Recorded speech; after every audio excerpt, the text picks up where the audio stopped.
trillion.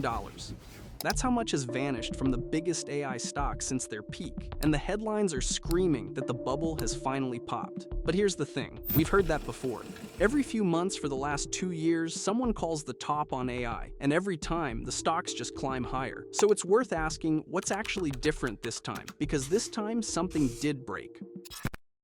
For the first time in 2 years, the drop had real weight to it. Chip stocks had been on a massive run, up around 130% in a year, and then they just rolled over. Micron fell 13% in a single day. Intel dropped 21% in a week.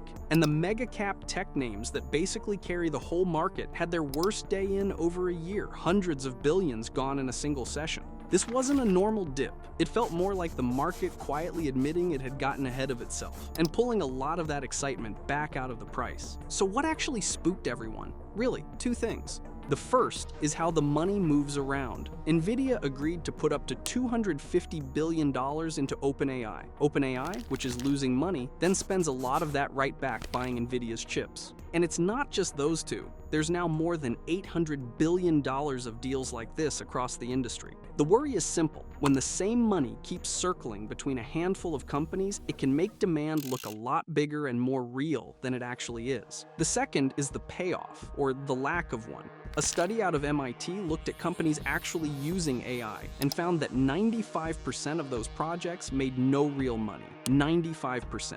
And yet, the biggest tech companies are still spending hundreds of billions on it, betting the profits show up later. Even Michael Burry, the investor who famously bet against the 2008 housing crash, is quietly betting against Nvidia and Micron. And he's not alone. The Bank for International Settlements, basically the central bank for the world's central banks, warned this year that all this AI spending is hiding a dangerous amount of debt. When those two start waving flags, people tend to pay attention. Now here's the part most people miss. You might think this is just a tech investor problem. It isn't. Those same 7 giant tech companies now make up about 34% of the entire S&P 500. So even if you've never bought a single tech stock, even if all you own is a basic index fund in your retirement account, roughly a third of your money is quietly riding on this one trade. And to put that in perspective, at the peak of the dot-com bubble in 2000, the 5 biggest companies were only about 18% of the market. We are far more concentrated today than we were back then. This isn't a niche bet anymore, it's the market.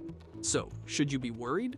Honestly, it comes down to one question. Is this a healthy reset or the start of a real bubble popping? And there's a case for both. On one side, the businesses are genuinely strong, real cash, real customers, and the technology clearly isn't going away. On the other, the prices got so stretched and the financing got so circular that even a small crack in the story can send the whole thing tumbling. And history gives us a warning worth sitting with. Go back to that same dot-com bubble. The internet was completely real. It went on to change everything, exactly like the hype promised, and the stocks still crashed almost 80%. Even Amazon, one of the biggest winners of all time, fell about 90% before it became the Amazon we know today. That's the uncomfortable truth. A technology can be totally real, and the stocks around it can still be a bubble at the very same time. Being right about AI and making money on AI stocks are not the same thing. So what do you actually watch from here? If you only follow one thing, follow the Fed. As long as money stays expensive, the priciest stocks in the market, which is exactly what these are, feel it first. Cheap money built this trade.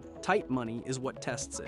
Nobody times these things perfectly. And to be fair, it's not clear this is the big one. An expectations reset is not the same thing as a crash. But having a rough sense of where you are in the cycle beats staring at the price all day. The excitement has cooled, the nerves have shown up, and what happens next mostly comes down to whether the money behind this keeps flowing. We're curious how you're playing it. Are you trimming your stock tech exposure, holding through it, or buying the dip? Let us know in the comments. Like and subscribe if you haven't already, and we'll see you in the next one.